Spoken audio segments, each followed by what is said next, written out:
반갑습니다. 오늘도 말씀 자리에 나오신 여러분들을 사랑하고 축복합니다. 여러분, 오늘이 5월의 마지막 날이더라고요. 시간이 벌써 이렇게 많이 지났습니다. 그런데 우리 믿는 사람들은 지난 시간보다는 또 앞으로 닥쳐올 시간들에 대해서 더 기대하고 소망하는 것이 우리들의 신앙에 알맞지 않나라는 생각이 듭니다. 여러분, 지나갔던 5월들은 다 하나님의 은혜 가운데 잘 흘려보내시고 다가오는 6월을 잘 맞이하시는 우리 5월의 마지막 날 되시기를 주의 이름으로 축복합니다.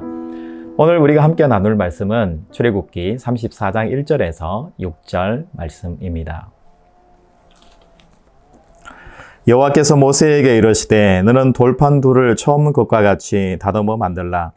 내가 깨뜨린 처음 판에 있던 말을 내가 그 판에 쓰리니 아침까지 준비하고 아침에 시내산에 올라와 산 꼭대기에서 내게 보이되 아무도 너와 함께 오르지 말며 온 산에 아무도 나타나지 못하게 하고 양과 소도 산 앞에서 먹지 못하게 하라.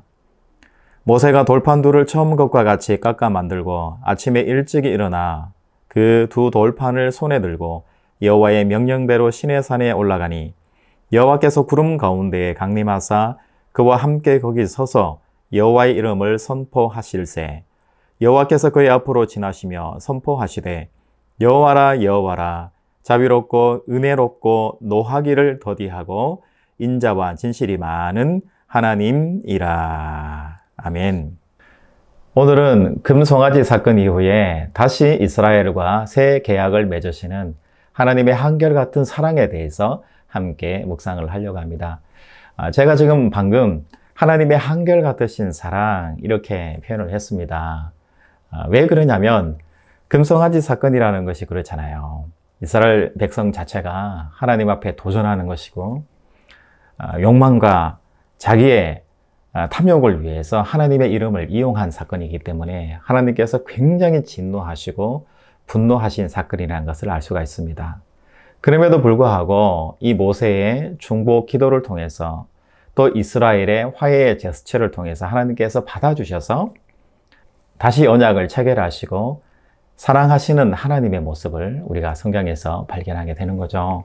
오늘 말씀에도 기록이 되어 있는데요. 특히 우리 34장 6절 말씀을 보시면 여호와께서 그의 앞으로 지나시며 선포하시되 여호와라 여호와라 자비롭고 은혜롭고 노하기를 더디하고 인자와 진실이 많은 하나님이라.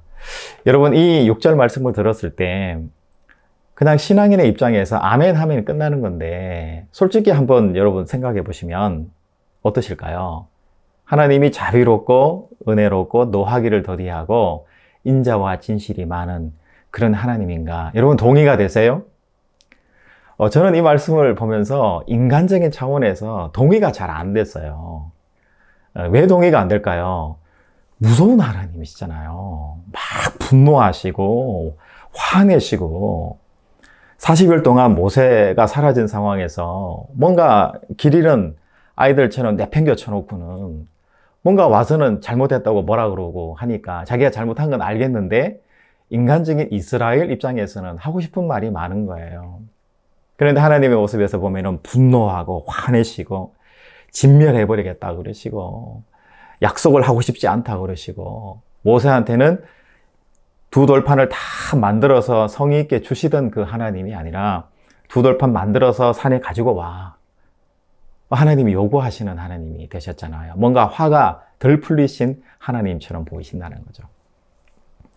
여러분, 하나님은 두렵고 어려운 분이시잖아요. 이제 친구로 이야기하면은 굉장히 까다로운 친구, 부모로 이야기하면은 진짜 좀 상대하기 어려운 부모님 같은 그런 느낌을 우리가 받게 되는 거죠. 그런데 하나님이 사랑이라는 것은 다시 두 돌판을 세우시면서 다시 상대하고 싶지 않을 정도의 낮은 수준이에요. 하나님은 이스라엘 백성들을 높은 수준에서 바라보고 대화하고 싶고 친구가 되고 싶고 연인처럼 되고 싶고 사랑의 관계가 되고 싶은데 우리 이스라엘 백성들의 수준이 너무 낮았던 거죠. 결론은 우리가 수준이 너무 낮은 거예요. 여러분, 이 금송아지 사건을 통해서 우리 인간에 대해서 알게 되었잖아요. 정말 초등학교 수준인 거예요. 유아 수준? 굉장히 연약한 수준의 인간이 있다는 걸 보는 거잖아요. 그렇기 때문에 이 유아 수준에 있는 이 이스라엘 백성 공동체를 향해서 하나님이 다시 그래도 계약을 맺고, 또 하나님은 또 이스라엘의 주인으로 그렇게 살아가기를 다시 결단하시고, 그런 차원에서 두 돌판을 다시 모세를 통해서 이스라엘 백성들에게 주시는 거예요. 이것이 뭐냐면 은혜롭고 자비롭고 노하기를 더디하고 인자와 진실이 많은 하나님이다라는 표현을 하는 거예요. 그러나 역시 우리가 생각해 보면 동의가 잘 안 되고 하나님은 굉장히 분노하시는 분 같고 두렵고 떨리고 가까이 가기에는 힘든 당신 같은 그런 마음이 드는 거죠. 여러분, 부모님을 한번 비유해서 우리가 설명을 했으면 좋겠는데요. 여러분, 부모님은 어떤 부모님이셨는지 모르겠습니다. 우리 유교 사회를 가지고 있는 우리 한국 사회에서 전통적으로는 엄부 자모, 그래서 아버지는 굉장히 엄하시고 어머니는 부드러우시다. 아니면은 여기에 대해서 동의가 전혀 안 되시는 분이 계실 수도 있어요. 아버지도 엄하시고 어머니도 엄하시고, 어떤 집에서는 아버지 어머니가 다 이렇게 좀 인자하시고 자애로우신 그런 가정도 있는 것 같아요. 그런데 전통적으로는 약간 엄한 그런 아버지들이 좀 많았던 건 사실인 것 같아요. 그런데 예전이나 지금이나 성경에서 이야기하는 아름다운 부모상이라는 것이 있는데, 그 부모상이 어떤 상이냐면 아이를 잘 키워내서, 잘 키워낸다라는 것은 스스로 자기 길을 찾아갈 수 있도록 하는 거예요. 스스로 아버지 이름을 부를 줄 알고 스스로 세상에 나가서 자기 일을 할 수 있는, 세상에 봉사할 수 있는 인간을 만들어내는 거에 사실은 바로 교육의 핵심이라고 이렇게 우리가 알 수가 있는 거죠. 스스로 물고기를 잡을 줄 알고 스스로 자기 길을 잘 헤쳐나가고 어려운 일이 생겼을 때 다른 사람에게 도움을 받든지 아니면 부모에게 도움을 받든지 자기 일을 스스로 잘 해결할 수 있는 그런 존재로 만들어내는 것이 뭐냐면 바로 부모의 역할이라는 거예요. 그러면서 부모가 자녀에게 일방적으로 뭔가를 다 해결해주는 그런 부모가 아니라 자식이 스스로 그 일에 대해서 책임을 지고 그 일을 잘 완수할 수 있고 해결할 수 있도록 도와주는 역할이 많은 우리 가정사역, 우리 상담가들도 그렇게 이야기를 하고 있는 것을 우리가 보게 돼요. 그런데 여러분, 우리가 부모님이 언제 자비롭고 은혜롭고 노하기를 더디하고 이것에 대해서 우리가 동의하게 되고 인정하게 될까요? 우리가 아이를 키워보면 알게 되잖아요. 아이를 키웠을 때 소리 지르게 되죠. 분노하게 되죠. 막 어떨 때는 세상에 들어보지 못하는 막 욕을 하면서 말을 하게 되잖아요.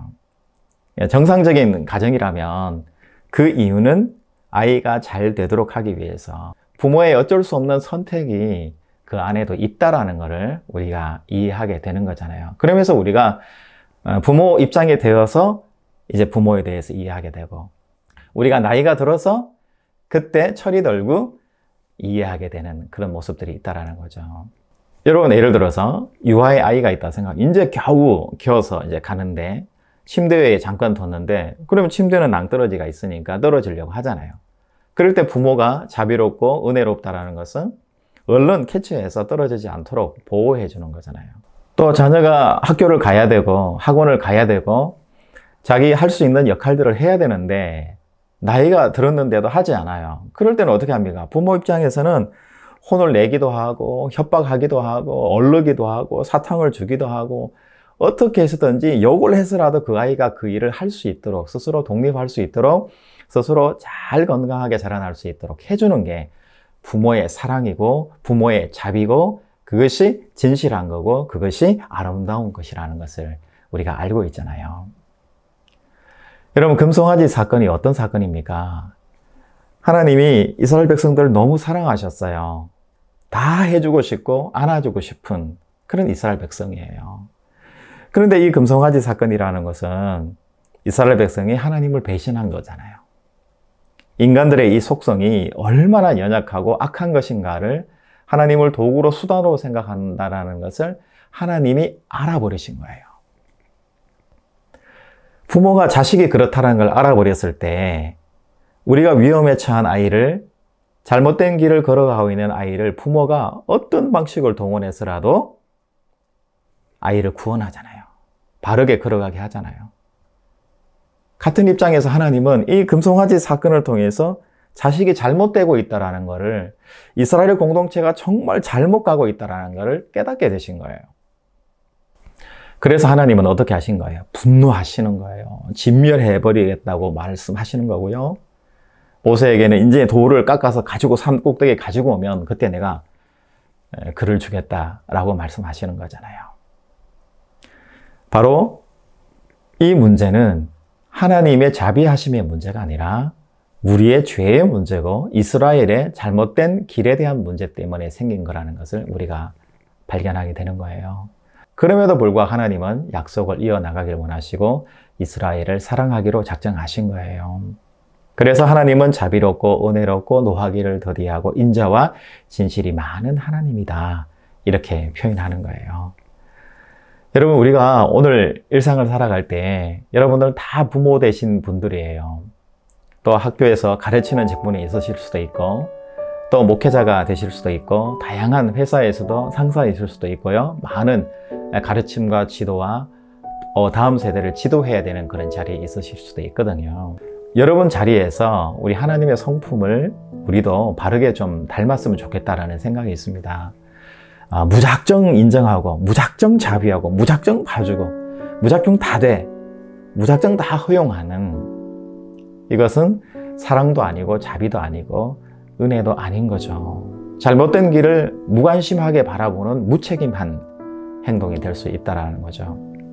하나님께서는 잘못되어 가는 그 자녀들에게 은혜롭고 자비로운 분이세요. 그 은혜와 자비와 사랑은 어떤 걸까요? 자녀를 무섭게 해서라도, 자녀를 혼내서라도, 자녀를 급박해서라도 아름다운 자기의 길을 걸어갈 수 있도록 그렇게 만드시는 분이 바로 우리 하나님이시고, 그것이 바로 사랑이고 자비와 은혜라는 사실을 꼭 기억하시기 바랍니다. 그래서 여러분 삶의 자리에서 내가 책임을 유기하고 있지는 않은가? 내가 정말 무관심하지는 않은가? 내가 내버려 두고 있지는 않은가? 내가 사랑이 없지는 않은가? 한번 돌아보시고 온전한 사랑과 자비와 신실함을 여러분 삶의 자리에서 실천하시는 이 하루가 되시기를 주의 이름으로 축복합니다. 하나님 아버지 감사합니다. 금송아지 사건이 우리 하나님에게는 너무나 충격적인 사건이 되었음을 우리가 말씀에서 발견합니다. 너무나 사랑했던 자녀 이스라엘이 하나님을 배반하고 헛된 길로 걸어가려고 할 때에 하나님께서는 그냥 내버려 두지 않으시고 올바른 길로 올라갈 수 있도록 하나님께서 도우시고 인도하심을 믿습니다. 그러하기에 우리는 고백하기를 하나님은 자비롭고 은혜롭고 노하기를 더디하시며 인자와 진실이 많은 하나님이다. 우리가 이렇게 고백하는 줄 믿습니다. 하나님, 우리 삶의 자리에서 우리도 하나님의 성품을 닮을 수 있도록 도와주시고 배울 수 있는 우리 부모들, 우리 지도자들 다 될 수 있도록 하나님 도와주셔서 나의 삶의 자리에서 온전히 자비를 실천하고 은혜를 실천하고 분노를 실천하고 사랑과 진실을 실천하는 오늘 이 하루가 될 수 있도록 성령께서 우리를 지도하여 주시옵소서. 거룩하신 예수님의 이름으로 기도하옵나이다. 아멘.